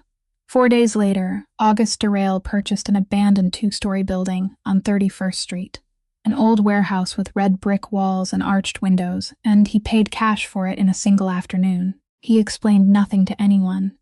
The attorney on Wingcoop Street prepared the documents in 2 days, and on those documents the building wasn't registered under Derail Holdings, nor under August's name, but under a newly established non-profit organization, and in the space for the organization's name, there were only 2 words: Cecile House. Ruth was the first person brought there to see it. The inside was still completely empty, with concrete floors and electrical wires hanging loose from the ceiling. But in one corner of the ground floor there were already 4 folding tables, and things had begun to accumulate on top of them. Records, August's attorney had sent people to collect them over the course of 4 days. 11 years of employment contracts for the household staff. Payroll records, expense vouchers, letters of recommendation, complaints that had been stopped at the steward's office and had never gone any farther. 32 cardboard boxes stood in 2 rows along the wall, and inside them was everything Harold Pike had signed over 3 decades. Delphine Okonkwo arrived on the second afternoon. She said nothing to Ruth about what had happened in the East Hall. She only asked what needed to be done, removed her coat, and began working. The 2 women remained there until late at night, comparing documents, assigning numbers, and labeling each box with a black marker. On the 3rd night, there was a smell. Ruth noticed it first. She lifted her head from the table and smelled something that didn't belong in that room, something sweet and sharp, like gasoline but heavier. She looked toward the arched window at the rear. There was an orange glow outside, spreading across the wall and growing larger. "Delphine," she said. Delphine was already on her feet, glass shattered somewhere behind the building. Then came a sudden rushing sound, not an explosion, only the sound of air being pulled toward one place, and within seconds the orange light was inside, racing along the electrical wires across the ceiling and crawling down the rear wall. The smoke arrived before the fire. It didn't rise toward the ceiling as Ruth had always imagined it would. It poured in from the back, low, thick, and black, and it filled the lower half of the room in less time than it took to draw a breath. Ruth grabbed the nearest box. It was heavier than she expected. Paper was heavy in a way no one could prepare for, heavy as stone, and she had to hold it against her chest and walk backward. Delphine had already lifted a second box. They reached the door, and the door wouldn't open. The iron door of the old warehouse opened inward, and it had jammed, and Ruth kicked it twice before Delphine dropped her box to the floor, turned sideways, and drove her shoulder into the push bar with all her strength. It gave way. Cold air rushed inside and made everything worse. The flames at the rear doubled in size within 2 seconds. They got outside. They set the 2 boxes down on the sidewalk, and Ruth turned back. Inside, the smoke had dropped even lower. She bent down and went in, and only about 1.5 feet of space above the concrete floor remained visible. She counted by touch, the 3rd box. Out. The 4th box, out. By the 5th box, she was coughing so violently that she couldn't stand upright, and she dragged it across the concrete floor. And when she reached the sidewalk, she collapsed into the snow and couldn't rise immediately. She looked up. Delphine was standing in the doorway, not outside it, in it. She stood there with one hand gripping the iron frame, staring inside, and there was something on her face that Ruth had never seen on anyone before. "Delphine," Ruth called. "That's enough." Delphine Okonkwo didn't turn around. She pulled the collar of her sweater over her nose and mouth and went inside for the 2nd time. Ruth pushed herself up and ran toward the door, but she couldn't enter. The heat at the doorway forced her backward. She stood there on the sidewalk in the snow and counted. She counted to 12. Then Delphine emerged from the black smoke, bent nearly double, carrying not 1 box but 2 stacked on top of each other, and she came out in very short steps, walking all the way to the middle of the sidewalk before setting them down. Then she dropped to her knees in the snow and began coughing. Ruth wrapped her arms around her.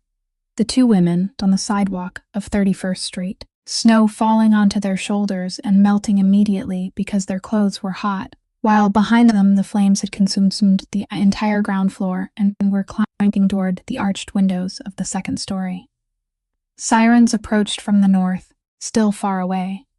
Delphine lifted her head, her face blackened with soot, her hair plastered to her forehead. She looked at the 7 cardboard boxes scattered across the snow. Then she looked at Ruth. She said nothing about the day in the East Hall.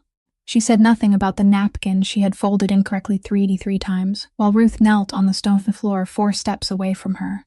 She only said, "There are still 25 boxes inside."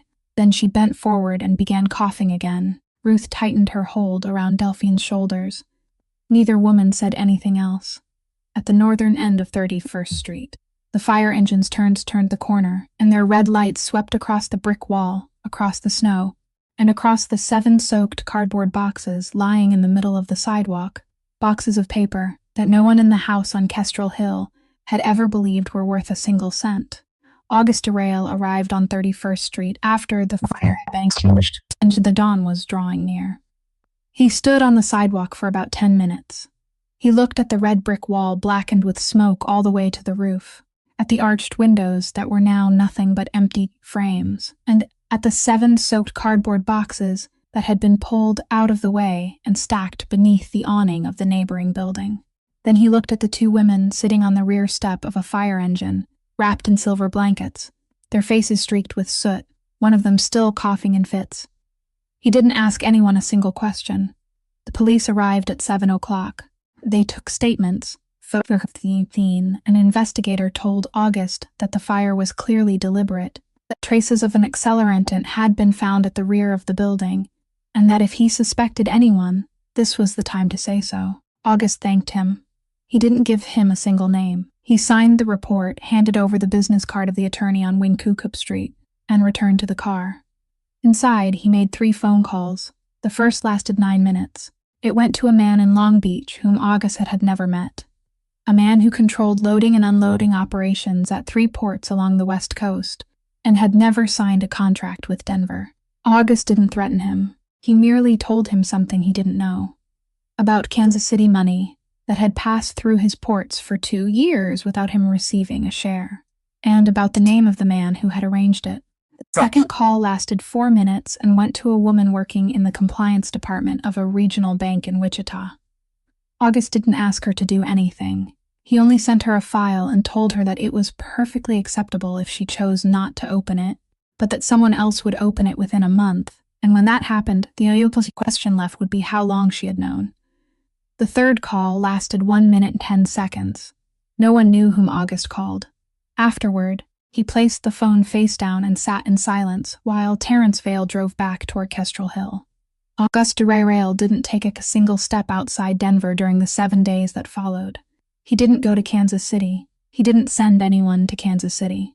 He ate breakfast at home, worked in the second-floor library, and in the afternoon walked into the rear grounds and stood alone in the snow, smoking.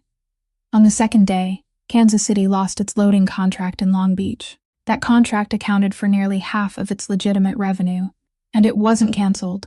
It simply wasn't renewed, and the reason given in the letter was vendor restructuring. On the 4th day, the regional bank in Wichita suspended services for 4 corporate accounts and mailed formal notices, entirely according to procedure, bearing the signature of the compliance department. On the 5th day, a second bank did the same without anyone needing to call, because in that business no one wanted to be the last institution still holding an account the bank next door had just closed.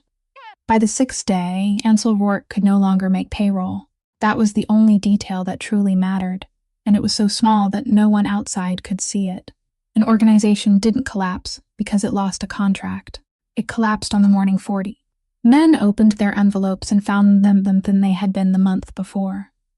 On the 7th day, 2 of the 3 men who had sat in the warehouse on the west side drove to a federal office in Kansas City and sat down in front of a recording device.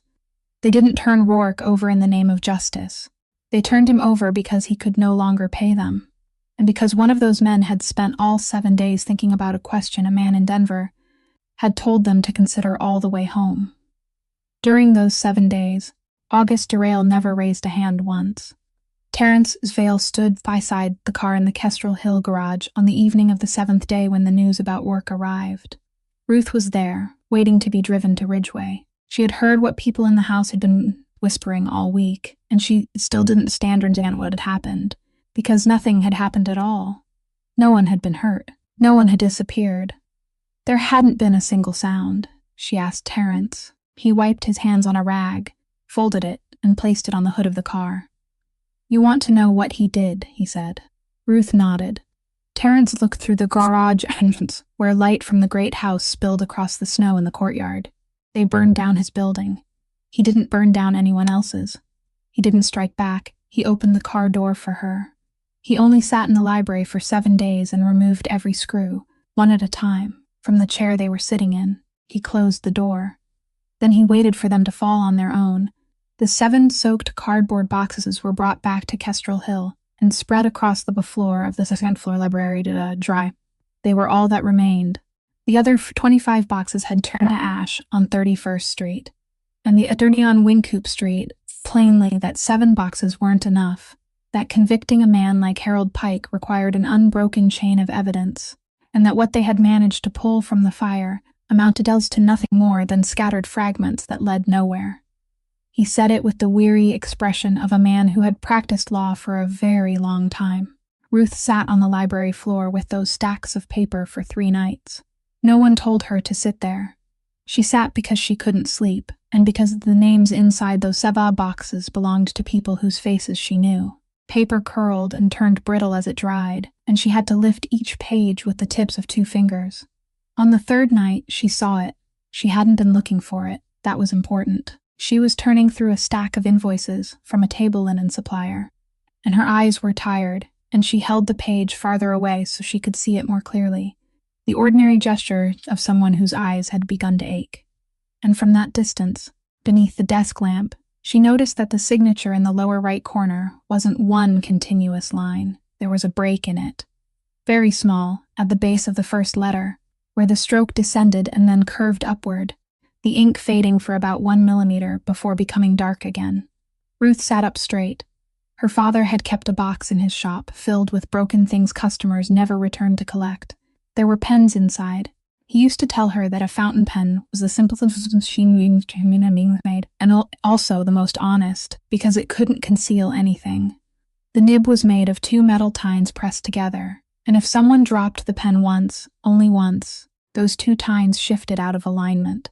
Not much. Not enough for the person using it to notice. But from that moment forward, whenever the nib changed direction sharply, the ink would fail for an instant and then return. That missing mark appeared the same way in every letter. It never changed. It remained in precisely the same place within the movement of the handwriting. Her father had shown it to her beneath a magnifying glass when she was 9 years old, and he had said, "Do you see, this pen fell once, and it will remember for the rest of its life." Ruth pulled every stack of invoices toward her. She worked until morning. By the time the sky began to brighten, she had arranged 2 piles. The first contained invoices from 4 supply companies, 4 perfectly ordinary-sounding names, a laundry service, a garden supply company, an equipment repair company, and a fresh flower supplier. Every invoice from all 4 companies bore the signature of a representative, 4 different names, 4 different styles of handwriting. The second pile contained Cadastral Hill's internal documents, payroll sheets, letters of recommendation, expense approvals. Every page carried Harold Pike's signature. Ruth sat between the 2 piles and looked. 4 different hands in the pile on her left, 1 hand in the pile on her right, and in all 5 styles of writing, at exactly the same point in the nib's movement, where the stroke descended and then curved upward, the ink disappeared for 1 millimeter before becoming dark again. The same flaw, the same pen. A pen with a black barrel and a silver cap, its finish worn pale beneath the fingers into a bright oval mark, and it had rested in Harold Pike's left breast pocket for 31 years, and he had removed its cap with 2 fingers in front of the entire household thousands of times. He had invented 4 companies. He had invented 4 names. He had changed the handwriting, changed the slant, even changed the way the capital letters were formed. He had done it carefully for 11 years, and not one auditor had ever noticed. He had forgotten only one thing. He hadn't changed the pen. When the attorney from Wynkoop Street arrived that morning, Ruth handed him 2 sheets of paper, 1 from each pile, and a magnifying glass she had borrowed from one of the maintenance workers. He picked them up. He looked. He said nothing for a very long time. Then he set the magnifying glass on the table, raised his eyes to the woman in the gray uniform standing before him, and asked what she did for a living. Ruth said, "I clean floors." The attorney on Wynkoop Street spread the contents of the 7 boxes across the library table and told Og Ho plainly that there were 2 paths. The first path would take one evening. Harold Pike was 60 years old, lived alone in an apartment on the south side of the city, had no wife, no children, and no one in the world would come looking for him if one morning he failed to open his door. He had only 31 years inside this house and nothing else. That path was clean, simple, and left behind no paper at all. The second path began with taking those 2 stacks of invoices to a federal office on Stout Street. The attorney said the second path would be slower. Then he said the rest, and he said it in the voice of a man forced to speak aloud what his client already knew. They wouldn't stop with Harold Pike. When $2,600,000 disappeared from the accounts of a house, They took the records of the house. Then they took the records of the company that managed the house. Then they kept going. He said he estimated that 4 subsidiary companies wouldn't survive. He said August himself might have to accept an agreement. He said that if it were his decision, he would choose the first path, and he said it very quietly.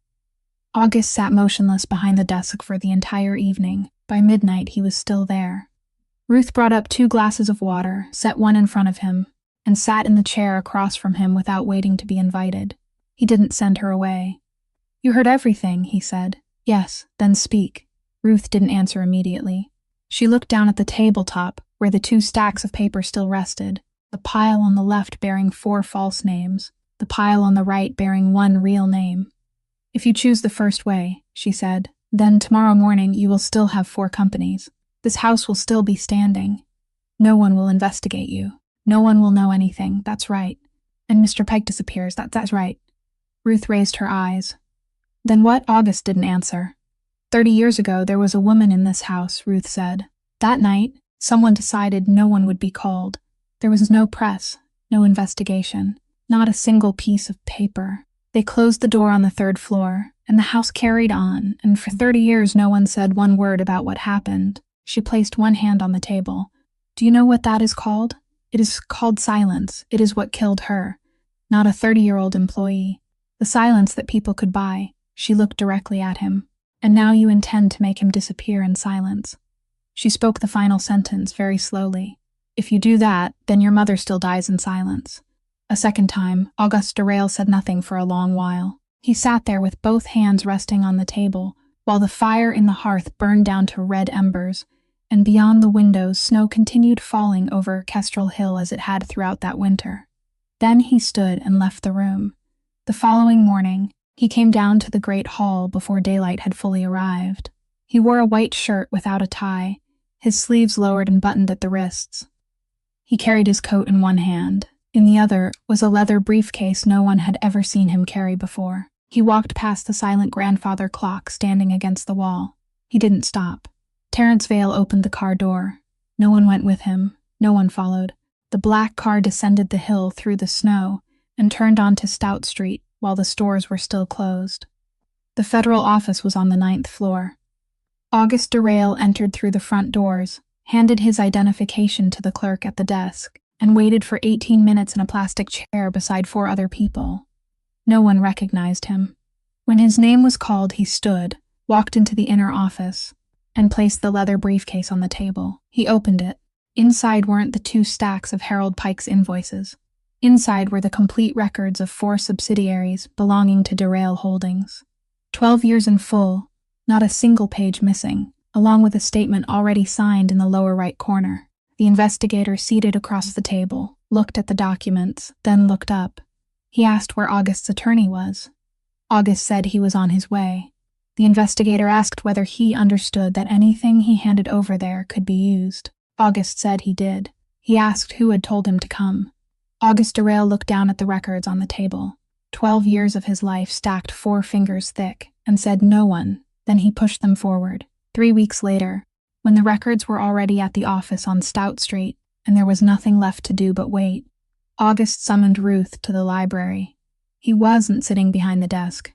He stood at the window, and without turning around, he said that the house needed a proper personnel manager, that the position would come with a contract insurance and a salary sufficient to move Marla to a better facility on the west side, and that the attorney on Wynkoop Street had begun the process of clearing Ruth's conviction, though it would take about a year.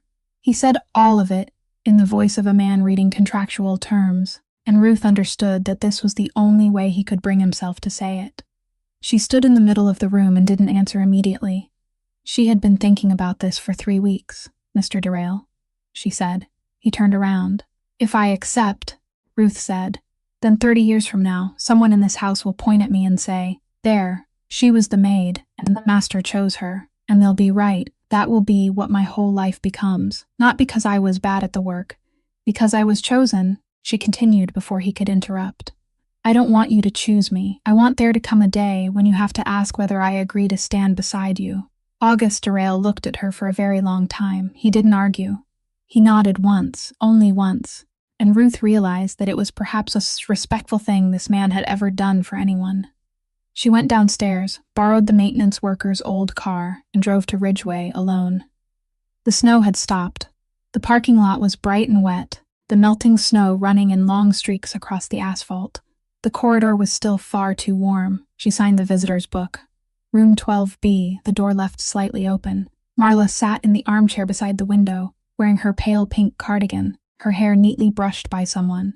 She turned and smiled, a real warm smile meant for a courteous visitor. "Oh, come in, dear." Ruth sat in the small chair across from her. Marla looked at her, frowned slightly, then reached out and touched the front of Ruth's coat. She brushed her thumb over it twice, gently but decisively, the gesture of someone wiping away a stain only she could see. There was nothing on the fabric.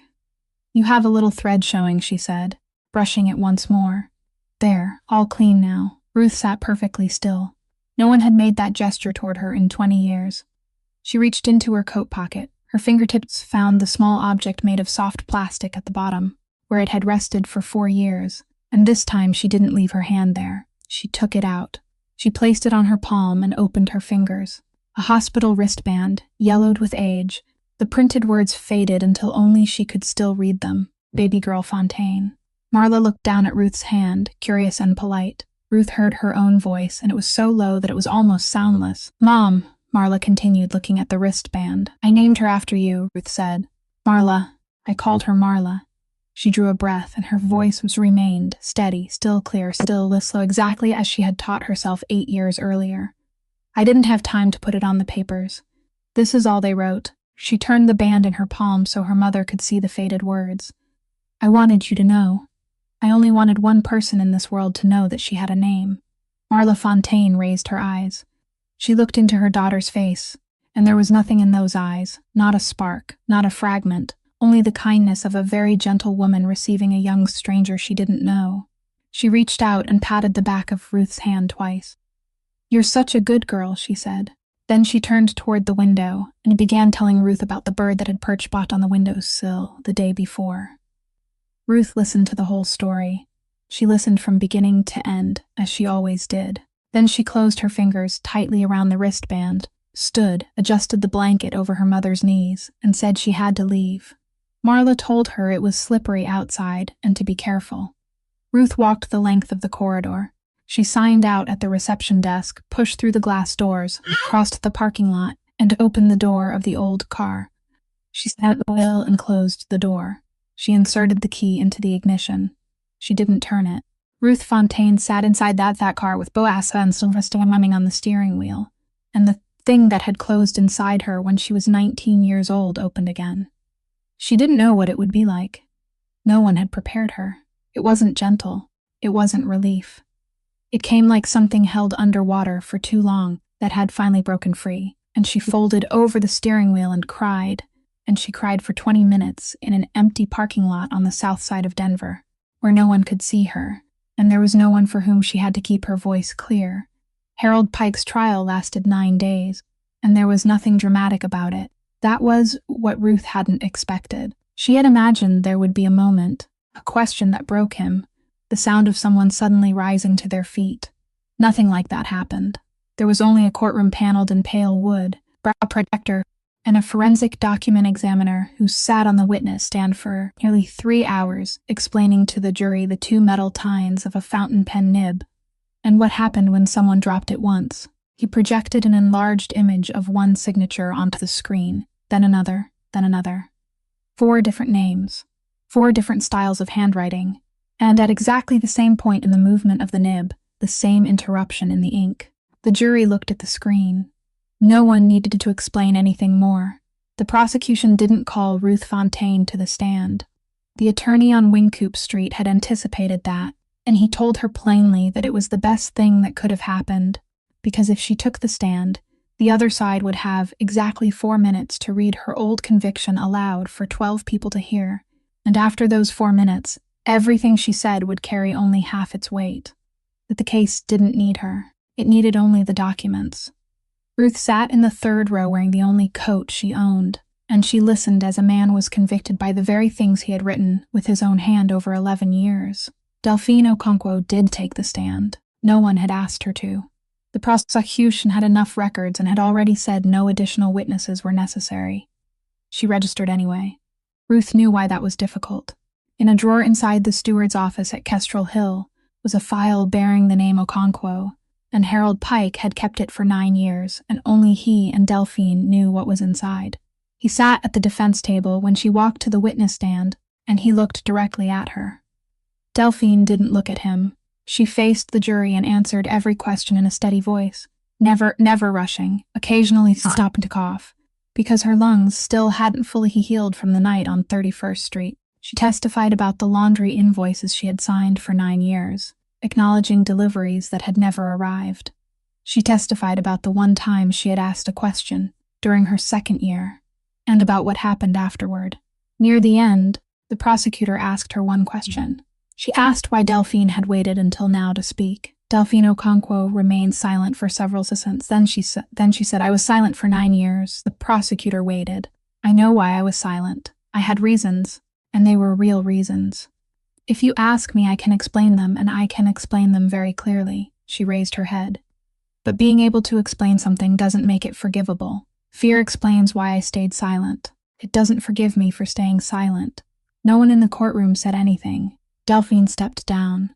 The jury deliberated for 6 hours. Harold Pike was convicted of embezzlement, falsifying commercial records, and conspiracy, and the court sentenced him to 14 years. He stood listening to the sentence, with both hands clasped in front of his abdomen, his back straight, in the same posture he had maintained for 31 years in the East Hall. His expression didn't change. Ruth watched him from the 3rd row and waited to feel something. She felt nothing at all. She thought only of one very small thing. Throughout those 9 days, the emerald necklace was never mentioned once. Not once did the trial mention the morning in the East Hall, the 11 people standing in a line, or the sheet of paper placed on the marble floor before her knees. None of it was evidence. None of it was a crime. Harold Pike didn't go to prison for what he had done to Ruth Fontaine. He went to prison because of 11 years of laundry invoices. She remained seated for a while after the courtroom had emptied, and she thought that perhaps this was the most fitting thing about the entire matter. He hadn't been brought down by her. He had been brought down by the same hand that had held that pen for 31 years and believed no one was watching. 11 months later, the door to room 314 was no longer locked. The brass plaque bearing the number had been removed, and the room had been left exactly as it was. The chair beside the window, the book lying face down, the gray uniform hanging in the wardrobe among the silk dresses, and the door remained open at all times. Anyone walking past could see inside. That was the entire meaning of it. The red brick building on 31st Street had been rebuilt from the foundation, and the sign outside carried only 2 words, Cecile House, with no one else's name upon it. Inside was an office providing free legal counseling to housekeepers, drivers, contract cooks, and people who worked inside other people's homes without anyone standing behind them. Ruth had been offered 2 things, and she refused them both. The first was to place her name on the sign. The second was to put the emerald necklace behind glass and display it in the entrance hall as a story to be told to visitors. Ruth said no to both, and she didn't offer a long explanation. She said the place wasn't there to tell her story. Ruth Fontaine was now the program coordinator, earning $51,000 a year. She was still studying 2 evenings a week, and she had 3 semesters left before finishing. Marla had been moved to a facility on the west side, brighter, with an inner courtyard, and she still told the story of the bird that had perched on the windowsill, and she still called her daughter dear, and Ruth still visited every Sunday, and listened from beginning to end. Nothing had changed there. Nothing ever would change there, and Ruth had learned how to keep moving without needing it to change. Delphine Okonkwo managed the kitchen, had a real contract, had insurance, and had her name written on official papers. Terrence Vale drove for the center and taught an evening class for people with convictions who were looking for work, and he began his first lesson by telling them about his own record, the whole of it, both the heavy part and the light part, and he asked no one for forgiveness.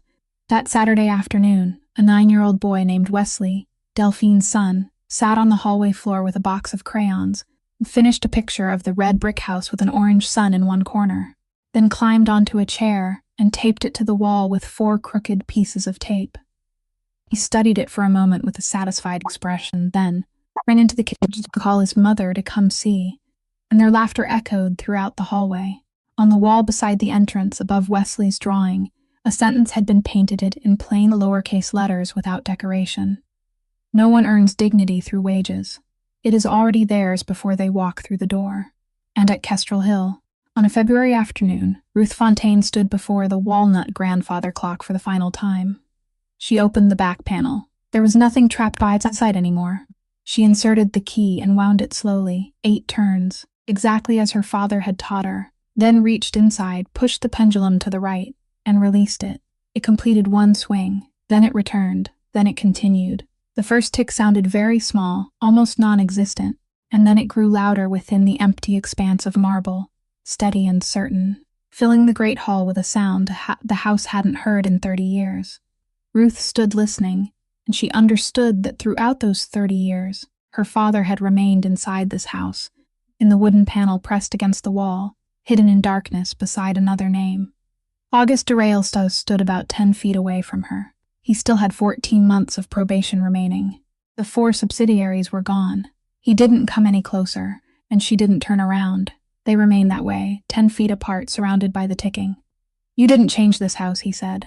"I know. You only made it impossible for me to keep pretending I couldn't see it." Ruth looked at the clock. "That is all anyone can ever do," she said. Neither of them stepped forward. Neither touched the other.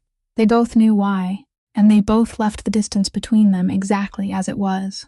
That same month, Harold Pike received a 4-page newsletter at the prison where he was serving his sentence. It was published by Cecile's house and printed on ordinary paper. The cover showed a photograph of more than a dozen people standing in front of the red brick building, no one wearing a suit, no one standing in the center. He recognized 3 of them. Harold Pike sat looking at that photograph for a very long time. He didn't think about the morning in the East Hall. He thought about a winter night 30 years earlier, when he was 30 years old, standing in the 3rd-floor corridor with a telephone in his hand, and someone told him that no one was to be called that night. He hadn't called. He received nothing for it. No money, no promotion, not a single word of thanks. He received only 31 years of standing inside a great house, and the right to speak very softly to people who couldn't answer back. And he understood, 30 years too late, that if he had lifted the receiver that night, he wouldn't have become anyone's hero. He simply would have kept those 31 years for himself. He had traded them all for one thing, and that thing was the right to whisper. This story leaves behind one very simple truth. A person's power isn't measured by how they use it, but by what they are willing to release when no one is forcing them to let go. Auguste de Rail released 4 companies because of a letter carried in his pocket. Ruth Fontaine released 2 years of medical expenses because of one very brief sentence, "It wasn't mine." And Delphine Okonkwo released her own safety when she stepped onto the witness stand, though no one had asked her to, though 9 years of silence could easily have continued for another 9. Dignity isn't something people are granted when they gain status. It already exists within every human being before they walk through any door, and the only thing we can do for one another is refuse to pretend that we don't see it. If today's story touched you, please leave a like, share it with someone you believe needs to hear it, and subscribe to our channel so we can continue listening together to new stories every day. How do you feel about Ruth, about Auguste, and about the silence that lasted 30 years inside that house? Please leave a comment and tell us, because we truly want to hear the feelings that come from the deepest part of your heart. May you and your family have abundant health, a joyful life, and peace in every day. Goodbye for now, and we'll see you again in the next video.